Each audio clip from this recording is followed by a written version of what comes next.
Isang magandang araw po sa inyong lahat, mga minamahal kong mga kapatid sa Panginoon. Ito po ang inyong lingkod, si Pastor Ruel Camia po, mula po dito sa Winnipeg, Manitoba, Canada, para po sa ating pag-aaral ng salita ng Diyos ngayon pong umaga. Welcome po muli sa Tinig ng Pag-asa.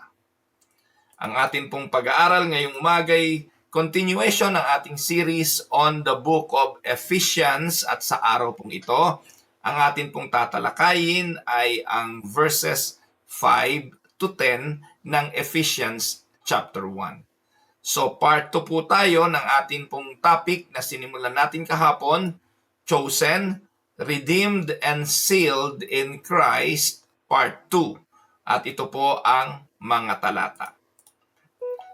He predestined us for adoption to sonship through Jesus Christ in accordance with His pleasure and will, to the praise of His glorious grace, which He has freely given us in the one He loves.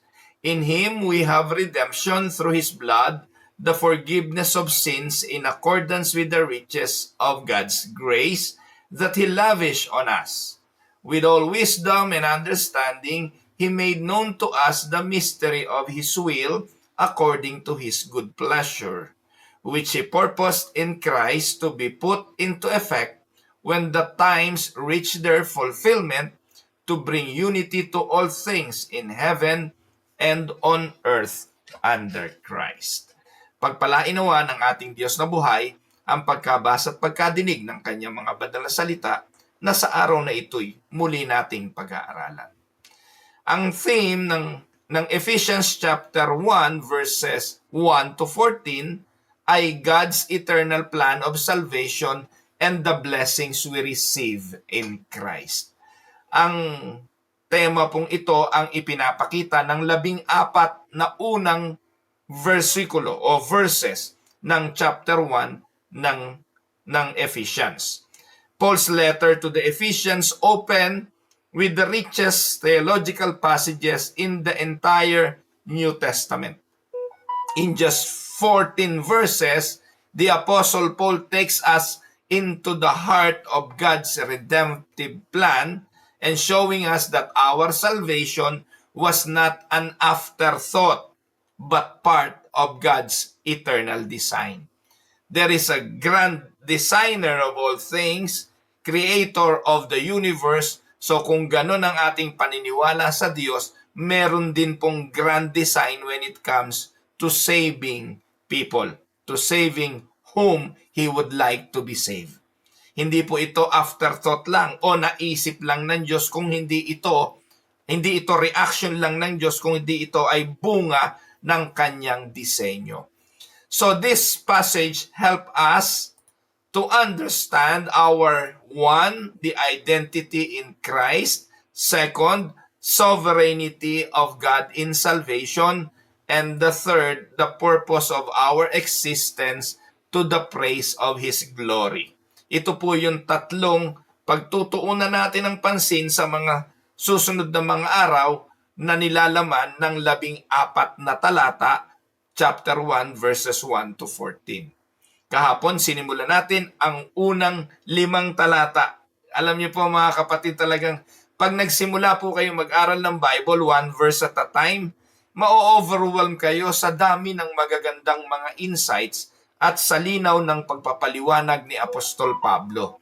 Kaya po ako, habang inaaral ko po ito, sabi ko, paano ko ba ituturo ito ng mabilisan? Hindi po talaga po pwede.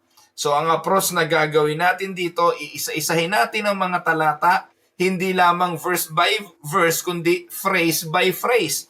Kasi bawat bahagi po ng Biblia ay talagang kapupulutan natin ng napakaraming mga aral. Kahapon, tiningnan natin yung context ng aklat ng Ephesians, pinakilala natin ang author, si Apostle Paul, yung audience ay mga believers in Ephesus, a major city of trade in pagan worship. Tapos pinakita natin yung purpose kung bakit isinulat ang Efeso. To strengthen believers in their understanding of the riches of God's grace in Christ and to encourage godly living based on their identity in Him. Yung structure ng letter, yung unang 3 chapter, focus on doctrine, and the remaining 3 chapters, 4 to 6, focus on application. Doctrine, and then how to apply the doctrine. Kaya kung kayo po'y will stick sa ating pag-aaral sa Tinig ng Pag-asa, makikita nyo po ang pagkakahating yan sa ating gagawing pag-aaral. Now let us go to the verse-by-verse explanation and the theological insights of each verses. Sa chapter 1, verse 5 na po tayo. Kung hindi po kayo nakapanood kahapon, magandang panoorin nyo muna yung unang part kasi continuation nga ito. Ephesians 1:5. Sinimulan po ang talata sa katagang He predestined us for adoption as sons through Jesus Christ. He predestined us. What is the meaning of the word predestined? Sabi po ng talata, He predestined us. Predestined comes from the Greek word proorizo, which means to determine beforehand. Ito po ay hindi reaksyon ng Diyos, kaya tayo ay Kanyang itinalaga. Itinalaga niya tayo dahil inisip ng Diyos kung ano ang Kanyang gagawin bago palikain ang lahat. So He predestined us for adoption. He predestined you. If you are a believer of Christ right now, if you believe in Him that He died for your sins, and if you are walking in faith with Him, hindi po yan aksidente. Ang pagkakaroon mo ng pananampalataya sa anak ng Diyos bilang tagapagligtas ay itinilaga. Take note, itinilaga ng Ama bago palikhain ang sanlibutan. And this reinforces in verse 4. Ano sabi sa verse 4? Kung babalikan natin kahapon, God not only chose us, but He also determined our destiny in advance. Ang Diyos ay mahusay na arkitekto ng lahat. He is a great, wonderful, sovereign architect of everything. Ang paniniwala natin, ang Diyos na ito ang nagpaplano ng lahat ng bagay at hindi siya nagpaplano in reaction. No, ito po'y planado na bago palikain ang sanlibutan. Walang kama, walang tuldok, walang exclamation point sa kanyang mga plano na magbabago. God is a sovereign God. Hindi siya nagugulat sa mga bagay na nagaganap. Hindi siya nagugulat sa mga ginagawa ng tao. Alam niya ang lahat. Amen po ba? Pero iyon po ang ating makikita sa talata. Sa verse 5, He predestined us. This verse is referring to the Ephesians, referring to the believers. It's not a random choice. It is rooted on God's sovereign and loving plan. Tandaan po ninyo mga kapatid, hindi kayo pinili ng Diyos dahil mabait kayo o may ginawa kayo o ngayon nagdesisyon kayo na tanggapin si Kristo kaya kayo pinili para i-adapt bilang anak ng Diyos. Hindi. He predestined us for adoption as son through Jesus Christ before the foundation of everything. Sa Reformed theology, this reflects the doctrine of predestination. God, by His grace alone, predetermines who will be saved. Alam na ng Diyos, dahil ang Diyos ang nagtalaga nun. Ang Diyos ang pumili nun. Diyos ang siyang nagpasya kung sino ang magiging Kanya. So ano daw? He predestined us for what? He predestined us for adoption to Himself as Son. Yan ang sinasabi ng verse 5. Ano daw ang purpose ng predestination? The predestination is not only salvation, but adoption. Yun ang purpose. He predestined us on what purpose? For adoption.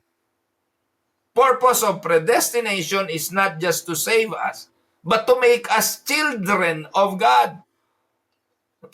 Kaya nga sabi, tayo'y ipinanganak ng Diyos, hindi bunga ng laman, hindi kagustuhan ng tao, kung hindi, sa kapasyahan ng Diyos. Po. John 1:13. Minsan natatapos tayo doon sa John 1:12. Po. Ang sino man sa kanya sumampalataya, binigyan ng karapatang maging anak ng Diyos. Bilang anak, sabi tayo naging anak, hindi desisyon ng flesh, hindi desisyon ng mga magulang, kundi desisyon ng Diyos. God doesn't just forgive sinners, He brings them into His family. So yung word na adoption dito is a legal term. It means receiving full status and rights as children. Binanggit ko kahapon mga kapatid, isa lang naman ang anak ng Diyos. At ito'y walang iba kundi ang Panginoong Hesukristo. But because we are predestined to be children of God as well, we have the same rights. We have the same legal status bilang anak na ng Diyos. At kung si Jesus po ay first fruit, siya ang unang bunga, no? At tayo po mga kapatid ay tagapagmanang kasama ni Kristo. Sons in this context refers to status and inheritance, not gender. Huwag niyo pong ipagkamali na binanggit kasi sons, hindi kasali ang mga daughter. No, when it comes to the word sons or adoption to himself as sons, hindi po gender ang usapin dyan, kundi status and inheritance. Both men and women who believe in Christ are adopted as heirs. Galatians 4:4-7, Romans 8:15-17. So ayan po ang sabi, He predestined us for what? For adoption to Himself as sons. Pagkatapos, sumunod na phrase, through Jesus Christ. Jesus is the only mediator of our adoption. Inadopt tayo ng Ama bilang mga anak para at dahil kay Kristo. Through His life, through His death, through His resurrection, Jesus secures the way for us to become children of God. Amen po ba mga kapatid? So we are children of God because God predestined us for adoption to Himself as Son through Jesus Christ. So ano pong conclusion? Without Christ, there is no adoption. Because He is the way. In order for us to be able to be adopted by God, the way is the only mediator. And the only mediator is the Lord Jesus Christ. So all spiritual blessing, including election and adoption, come only through Him. Who is the Him? Jesus Christ. Amen? And then yung last phrase ng verse 5, according to what? According to ba sa ating good work? According to our geniuses or being wise and knowledgeable? No. It is according to His purpose and according to the purpose of His will. God, uulitin ko yung talata, no? He predestined us for adoption to Himself as Son through Jesus Christ according to the purpose of His will. God, in God's choice and plan, flow from His own will and pleasure. Kaya madalas may nagtatanong ang tanong madalas na naririnig ko, bakit pinili si ganito, hindi? Ang sagot ko lang dyan, hindi ko alam. Bakit sa kabila ng dinami-dami ng mga tao nung panahon ni Noe, inubos ng Diyos ang lahat? Nagkamatay ang walang natira. During the flood on Genesis chapter 6, God saw the wickedness of all human. And that includes Noah and his family. They are all wicked. There is none exemption. Hindi po iniligtas si Noe at ang kanyang pamilya because they are not sinful. Hindi po sila iniligtas dahil sila'y matuwid. Wala ngang matuwid kahit isa. And then why did God save Noah and his family? And my answer is, I don't know. At ang sagot naman doon, pumipili ang Diyos according to the purpose of His will. So God's choice and plan flow from His own will and pleasure. Again, basahin natin ang verse 5 ng Ephesians chapter 1. He predestined us for adoption to Himself as Son through Jesus Christ, and in accordance to the purpose of His will. We cannot question that. Napakagaling ng Diyos. Siya ang nagpapasya sa kaligtasan natin, hindi tayo. Siya ang nagkakaloob ng regeneration. Siya ang bumubuhay sa patay nating kaluluwa upang ating makita at makilala ang kanyang anak. At pag nangyari yon, kasunod nun ay ang pagtanggap sa atin bilang mga anak. Amen? Now, let us go to verse, ito pa ho pala. So, this emphasizes God's sovereignty. He adopts not because of anything in us, but because it pleased Him to do so. Amen? So, the Greek can also be translated according to the good pleasure of His will, pointing to God's delight in redeeming and adopting sinners. Huwag niyo ipagkakamali. We are all sinners. We commit sins. But God sovereignly chose us for adoption as sons. Now let us go to verse 6. Ephesians 1:6. Ano po ang sabi? To the praise of His glorious grace. So magkaduktong Basahin natin yung verse 5.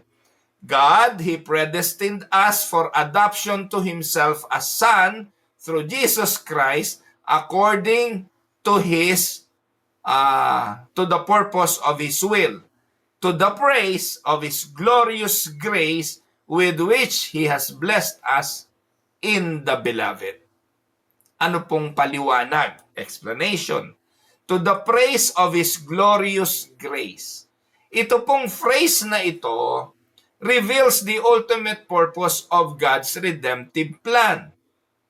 God's redemptive plan is for the praise of His grace. Ano po? Ang kanyang redemptive plan ay para din sa Kanya. Para sa Kanyang kaluwalhatian at sa papuri sa Kanyang biyaya. Amen? So God saves not primarily for our comfort or success. Hindi lang para tanggalin tayo sa impyerno at dalhin sa kanyang kaluwalhatian sa langit. The primary purpose of God saving us is for His glory, particularly the glory of His grace. Ano bang ibig sabihin yan? Grace is not unmerited favor. Grace is undeserved. Grace is unearned. Unearned love and kindness toward sinners. Para mapapurihan, para mabigyang karangalan ang biyaya, kaya niya tayo inadapt. Kaya tayo naging kabilang sa kanyang pamilya. Sino ang mapaparangalan? Yung grace ng Diyos.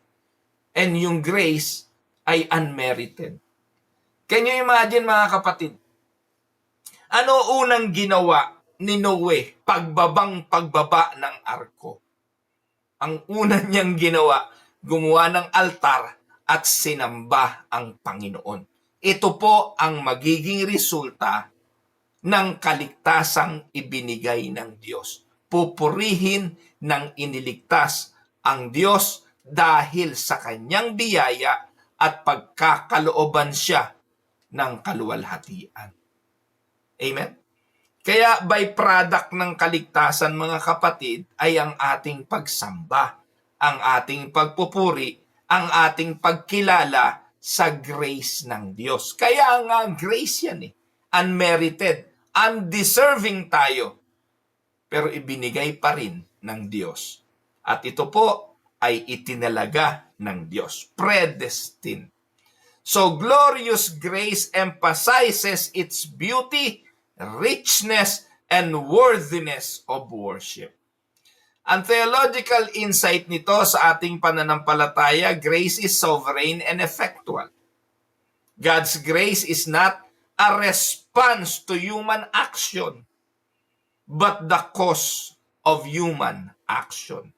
Take note, hindi ginawa ni Noe, or rather, hindi pinili ng Diyos si Noe dahil gumawa siya ng arko. Pinili na muna si Noe bago siya gumawa ng arko. Hindi binigyan ng biyaya si Noe ng kaligtasan dahil gumawa siya ng arko at sumunod sa Diyos.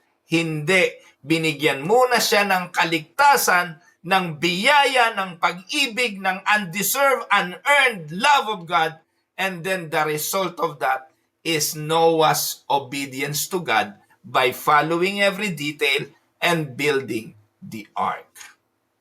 Amen, mga kapatid? It will always starts with God. Yun po ang katotohanan. Amen? Now, so, pangalawang punto, to the praise of His glorious grace with which He has blessed us. So, this refers to the spiritual blessings mentioned earlier in verses 3 to 5. Ano-ano ba yon? Sa verse 4, election. We were chosen by God. Predestination to adoption sa verse 5. At ang susunod, union with Christ. So, blessed us literally means graced us. Binigyan tayo ng grasya. Sa Greek, echaritosen, indicating an active outpouring of God's favor. Kung hindi niya to ginawa at hindi ito parte ng kanyang plano, papunta tayong lahat sa impyerno. With the which He has blessed us. Yan ang ibig sabihin ng phrase na yon. At sa pangatlong phrase, in the beloved. Sabi po ng talata, to the praise of His glorious grace with which He has blessed us in the beloved. The beloved refers to Jesus Christ. God's blessings, adoption, and grace come only through our union with Christ, who is perfectly loved by the Father. Ito ang sinisinta kong anak na aking kinalulugdan. No? So we are accepted not based on our worth, but because we are in Christ, the one whom God eternally loves. Kaya anong insights? This highlights the doctrine of union with Christ. All the blessings of salvation are ours because we are joined to Christ by faith, and all of this is initiated by God. Ganon ang dapat pananaw. Hindi ikaw. Hindi ikaw ang nagpasya. Ang Diyos ang siyang nag-initiate. Akala po ni Sakeo akala ng mga tagabasa, tagapakinig, si Sakeo yung naghahanap kay Kristo. Hindi ganon. Kilala niyo si Sakeo, ang munting lalaki. Nagkakagulo mga tao, nagtataka siya, ano ba pinagkakaguluhan ito? Siya po'y unano, siya po'y maliit. So para makita niya kung ano pinagkakaguluhan, curious siya, umakyat siya sa puno ng sikomoro. Ang pagpapaliwanag ng maraming mga tagapagturo, hinahanap niya si Christ. Gusto niya matagpuan si Christ. Pero hindi ganon, mga kapatid. Hindi ganon. Si Kristo ang naghahanap, hindi tayo. No one seek God. Romans chapter 3, verse 10, 11. Ang linaw naman ng talata. Ang sabi roon, no one is righteous, none, not even one. No one understand, no one seek God, for all have sinned. Walang ganon. Si Lydia, binuksan muna ng Diyos ang kanyang puso. At dahil binuksan ng Diyos ang kanyang puso, narinig niya ang pangaral ni na Pablo, tinanggap niya ito. It is always like that. God is the one who opens the heart. It is not us who seek God. It is God who seeks. Amen.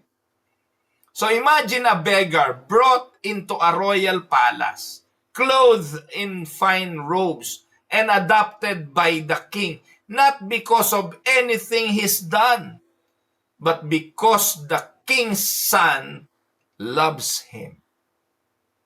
That is the picture of salvation. That is what it means to be blessed in the beloved. We are accepted, we are blessed because of Christ. We are accepted and transformed by the grace of God because of Christ in the beloved. Amen? So nadali na natin yung verse 5 at verse 6. Punta tayo ngayon sa verse 7. Anong sinasabi?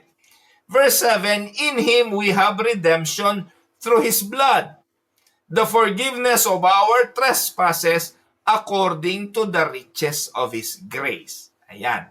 Paliwanag natin. Anong explanation? Sabi diyan, in Him we have, no, in Him muna. In Him. Isa-isa no? Grabe mga kapatid, ang sarap mag-Bible study pag ganito. In Him. Anong ibig sabihin yan? That refers to Jesus Christ. The beloved na binabanggit sa verse 6. Siya yung the beloved refers to Jesus Christ. All spiritual blessings and salvation come only through union with Christ. Sa Reformed theology, emphasizes the union with Christ is the basis of our justification and follows our sanctification, adoption, and glorification. Now, ang sabi, in Him we have what?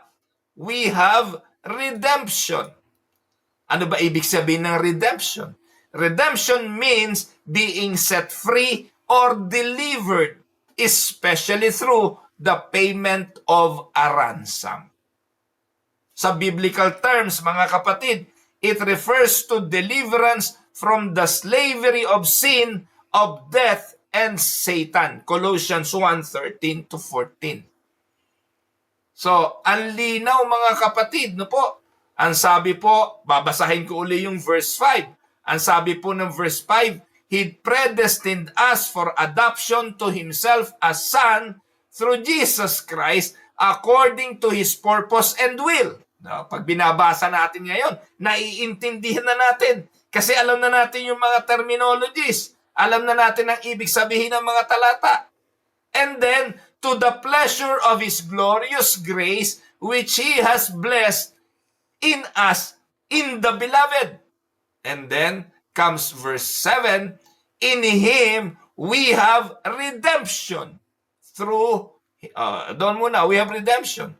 This is not a potential redemption, but a definite, final, accomplished act for believers. Redemption. Final. Definite. Accomplished. Amen. Greek word is apolitrosis, released by payment. Parang mortgage yan. Umutang ka, bahay, lupa, o kung ano man inutang mo. Dahil bayad na, i-release na ang titulo. Yan ang ibig sabihin yan. We have redeemed. We have been redeemed. We have redemption. Naalala niyo po mga kapatid, yung mga soft drinks sa Pilipinas, kapag binuksan yung takip may nakalagay free. Di ba ba? Paano makukuha yun? Di ba? Punta ka sa tindahan, bibigay mo yung takip, i-redeem mo yung libreng free soft drinks. Di ba? Ganun ang ginawa ng ating Panginoong Jesucristo. Mula po sa kasalanan, mula sa pagkaalipin dito, mula sa kamatayan, mula kay Satanas, Christ redeemed us for Himself. Amen? So, in Him, we have redemptions. And through His blood, ito ang kasunod. This highlight the sacrificial death of Christ on the cross and the means of our redemption. Ano ang naging kabayaran para tayong ma-redeem? Nilinaw dyan, sacrificial death of Christ through His blood. So without the shedding of the blood, there will never be any redemption. So blood signifies life given. Leviticus 17:11. So Christ gave His life as a substitute for sinners like you and me. Amen? So this echoes the Old Testament sacrifices, especially the Passover and the Day of Atonement. In Day of Atonement, inaalala yan ng mga Israelita once a year, nagpapatay sila ng hayop, nagpapatulon dugo, where blood was shed for the covering of sin. Yung Passover, yung pinatay na guya, ipinahid sa doorpost, signifying that those who live on that house will be passed over by the angel of death. Through that blood, we have redemption. Christ's atonement, mga kapatid, is a substitutionary and sufficient, and for the elect, it is effectual. The blood of Christ accomplishes what it intends. Tandaan po ninyo, ang kamatayan ni Kristo, ang pagbuhos ng kanyang dugo'y tiyak. Kung kanino ito, tiyak yun. Just like the Passover lamb.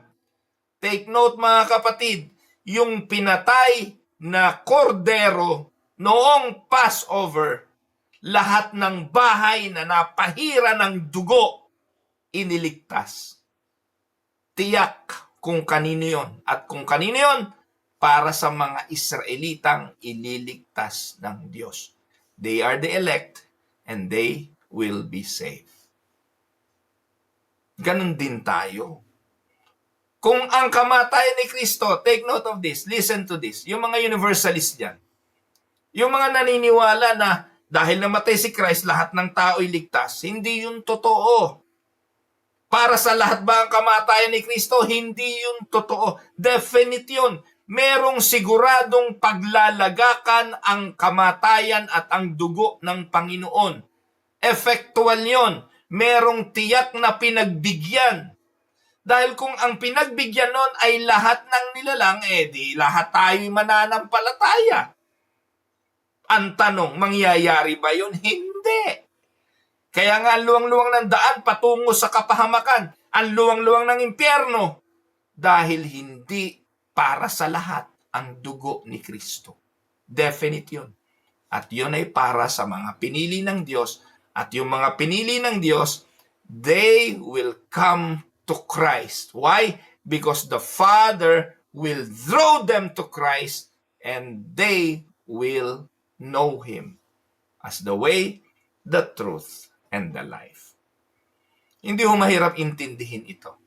At dahil doon, ibabalik mo talaga sa Diyos ang lahat ng kapurihan, lahat ng pasasalamat, dahil hindi dahil mabait ka, kaya ka iniligtas, kundi bahagi ito ng kanyang mabuting plano, bunga ng kanyang biyaya.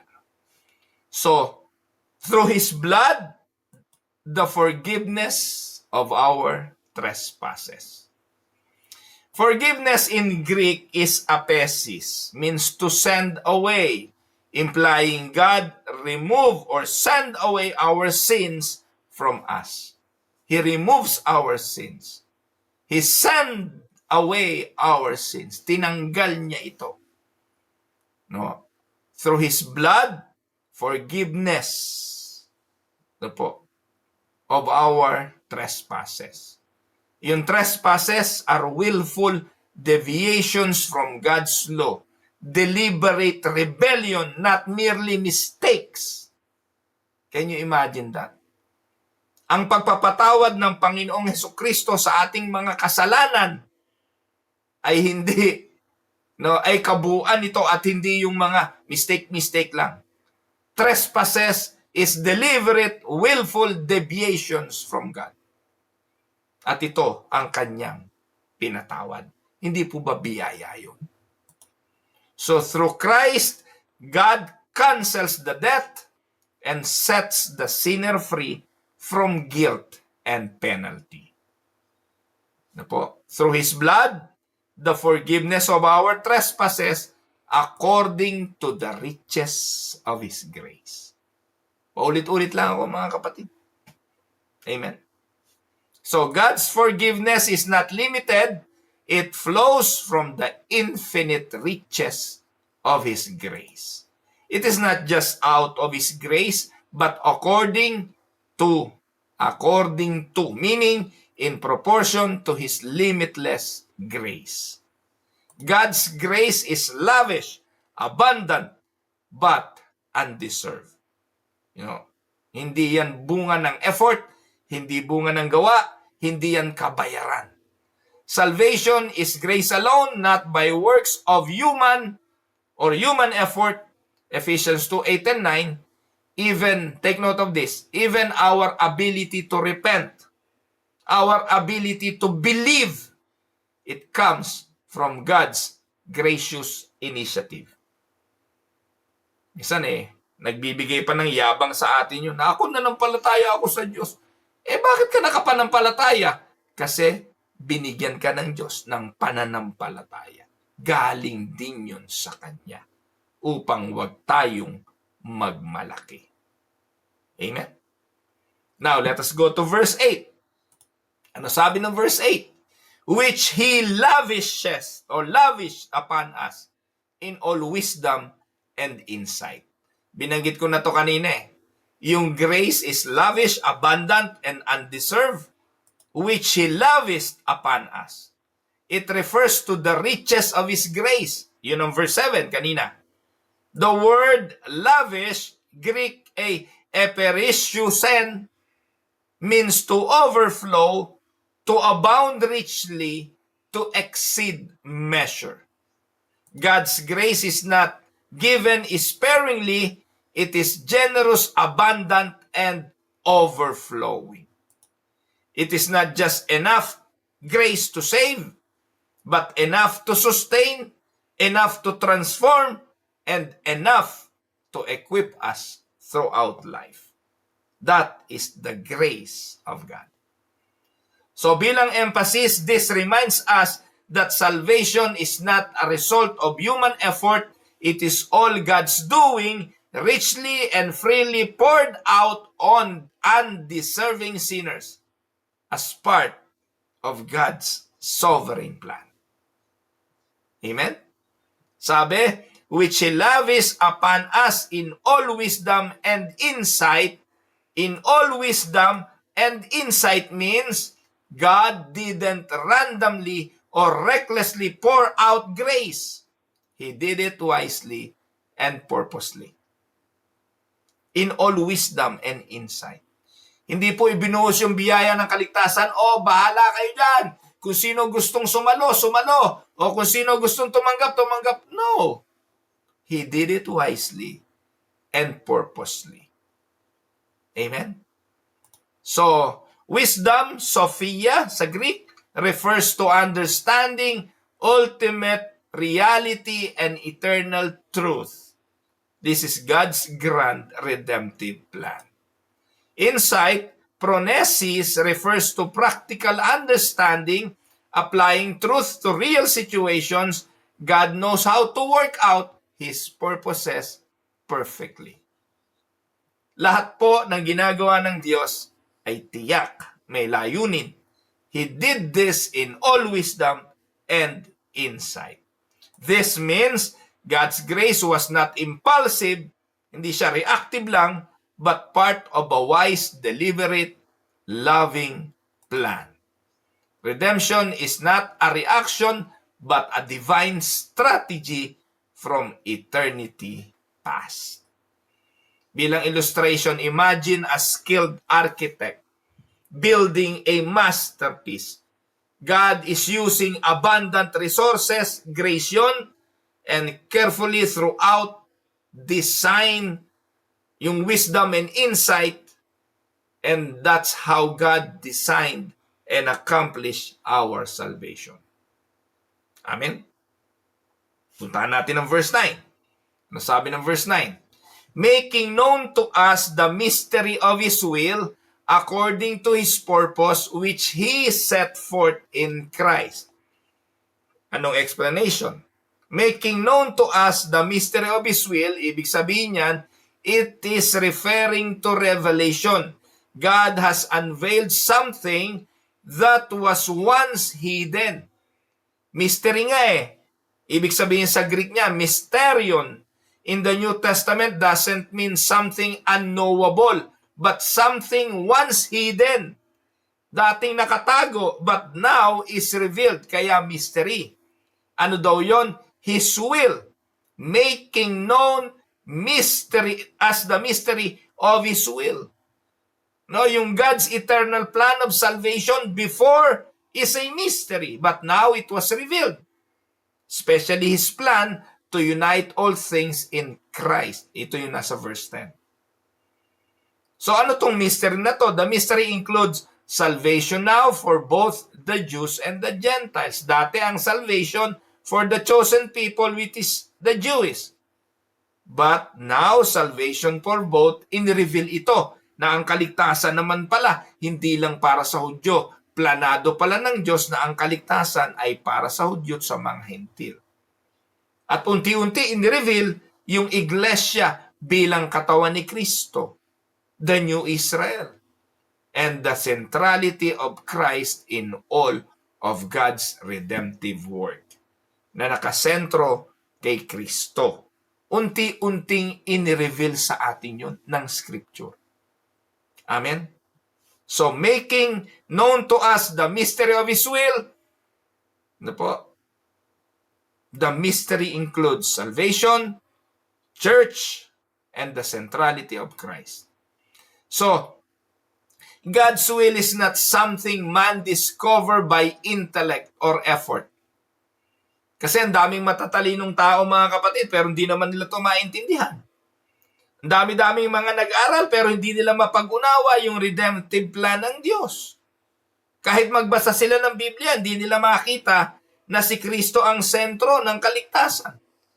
Na yung redemptive plan ay mula pala bago likain ang sanlibutan. Dito madiskubre ng karunungan ng tao. Tandaan natin, mga kapatid, it is something man discover, it is not something man discovers by intellect or effort. God must reveal it. Kaya nga malibang ang Diyos ang magbukas ng puso, hindi ito mauunawaan. Salvation is initiated and made known by God's grace alone. Kaya lagi ko sinasabi, pag ikaw ay nanampalataya at nasumpungan mo si Kristo, naku po, mapalad. Dahil ikaw ay pinili para mangyari yun. Plano yun ng Diyos. That is God's sovereign plan. Dahil kahit po anong gawin natin, talagang may mga taong hindi mananampalataya. Tatalikdan ang katotohanan ng Ebanghelyo, hindi makikita si Kristo, i-deny si Kristo, pangangatwiranan na hindi tagapagligtas si Kristo. Si Kristo'y tao lang at kung ano-ano pang mga bagay na gagawin para sirain ang Ebanghelyo. Pero yung mga pinili, sigurado yun, mananampalataya. At yun ay mananampalataya, lalago sa pamumuhay ng may kabanalan.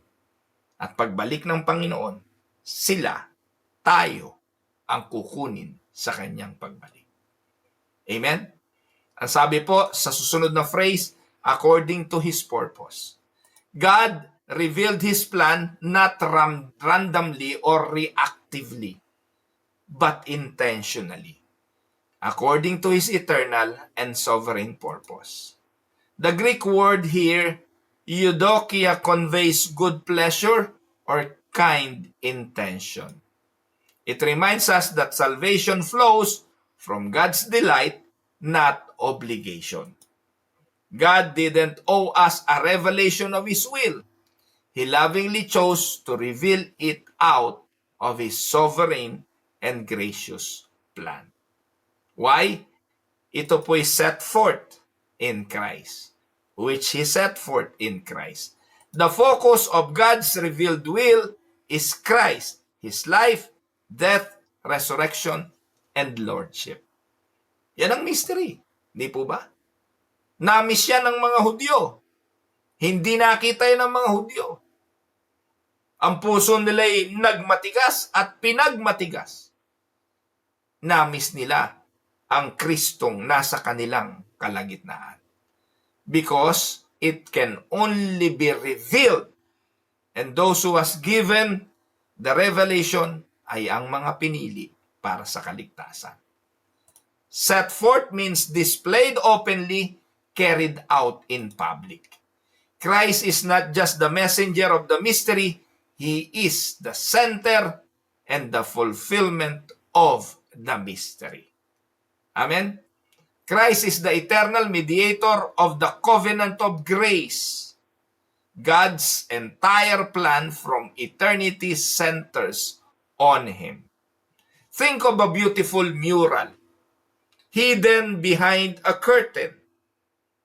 For centuries, walang nakakakita ng full image ng mural. But now, the curtain has been pulled back. God has revealed His master plan. At the center of the mural of the master plan stands Jesus Christ. Sa mga pahina ng lumang tipan, nakatago ang misteryo ng Panginoon. Doon sa Genesis, siya yung tupa na kinatay at ang balahib o ang balat ay ibinalot bilang unang damit ng mga babae. Dati hindi natin yung nakikita. Siya ang Passover lamb sa aklat ng Exodus, kung saan kinatay para maging kaligtasan, yung dugo ay kaligtasan ng Israel. Siya ang tupa na naging kapalit para sa buhay ni Isaac. Siya ang arko ni Noe na siyang nagligtas sa isang pamilya sa tiyak na kamatayan. Nakatago. Misteryo. He is the Passover lamb. And if you are going to look at every pages of the Old Testament, He was hidden. It was just a mystery. But now, it was revealed to us. God has revealed His master plan. Now, in verse 10, ito na po yung huling talata natin sa araw na ito. In verse 10, as plan for the fullness of time, to unite all things in Him, things in heaven, and things on earth. Anong paliwanag? As a plan for the fullness of time, the word plan, oikonomia, refers to a household arrangement or stewardship, like a well-organized plan for managing resources. It points to God's divine administration, His wise ordering of redemptive history. In the fullness of time means the perfect moment in God's timetable when all things are ready for the fulfillment of His purpose. So, ibig sabihin, God's providence governs time and history. Everything is moving toward God's ordained climax, not by chance, but by sovereign design. Sabi nga ng Galatians chapter 4, verse 4, sabi ni Pablo, when the fullness of time had come, God sent forth His Son. Hindi yan aksidente. May time frame ang Diyos. May timetable ang Diyos. May timing ang kanyang pagkakapanganak. After 30 years, nagministeryo. After 3 years, ipinako sa krus. After 3 days, nabuhay sa mga patay. Di ko po alam kung ilang taon bago siya babalik. Walang nakakaalam. Pero yun po ay tiyak. Yun po ay sigurado. Ito po yung susunod, to unite all things in Him. This is the heart of God's plan, to bring everything under Christ. The Greek word here is anakepaloisastai. Sastai. Pasensya na kayo, hindi ako magaling sa Greek eh. Binabasa ko lang yan, pero yun ang kahulugan. Means to sum up, to bring together, or reunify under a head. That is the plan. It suggests restoration, reconciliation, putting back in order what was broken by sin. It suggests ibabalik yung Genesis chapter 3.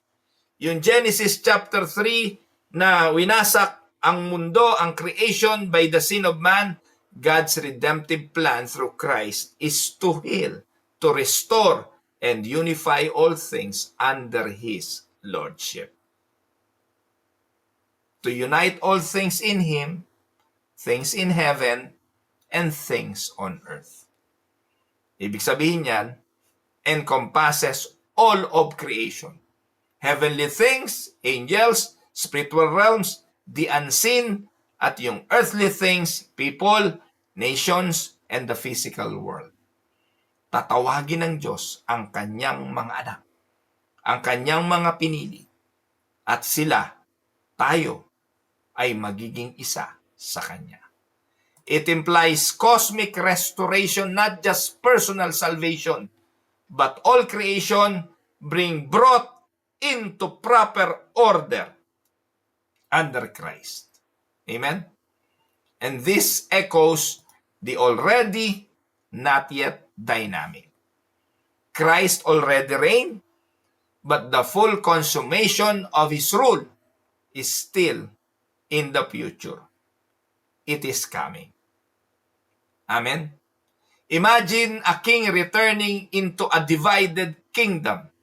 He restores justice. He brings peace and reclaims all that was lost.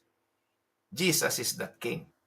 And God's plan is to restore harmony in His kingdom, beginning with the cross and culminating in His return. Christ is coming. Amen? So, I hope nakinabang kayo at may natutunan tayo sa ating pag-aaral ngayong umaga. Bukas po, ipagpapatuloy natin ang verses 11 hanggang 14 ng Ephesians chapter 1.